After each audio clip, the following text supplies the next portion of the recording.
1947 সাল।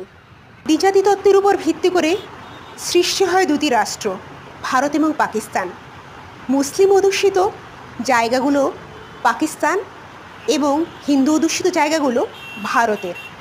এই নীতির উপর ভিত্তি করেই দেশটি ভাগ হয়েছিল। কাশ্মীর যেহেতু মুসলিম অধ্যুষিত, এটি নিয়ে দ্বন্দ্ব চিরটা কাল লেগেই ছিল।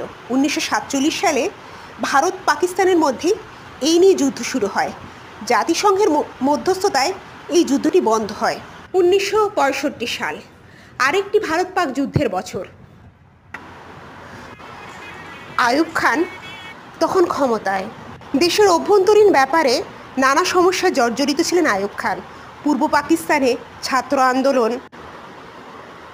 এবং নানা কারণে তিনি সামরিক শাসন বন্ধ করে দিতে বাধ্য হন। নিজেদের সামরিক শক্তি প্রদর্শনের জন্য এবং ভাবমূর্তি পুনরুদ্ধার করার জন্য ভারতের বিরুদ্ধে যুদ্ধ করেন কাশ্মীর দখল করার জন্য, কিন্তু শোচনীয় পরাজয় বহন করতে হয়। 1966 সালে আনুষ্ঠানিকভাবে তাশকন্দ চুক্তির মাধ্যমে এই যুদ্ধ বন্ধ হয়। 1969 সালের গণ অভ্যুত্থানের মাধ্যমে আইয়ুব খান ক্ষমতা থেকে সরে দাঁড়ান।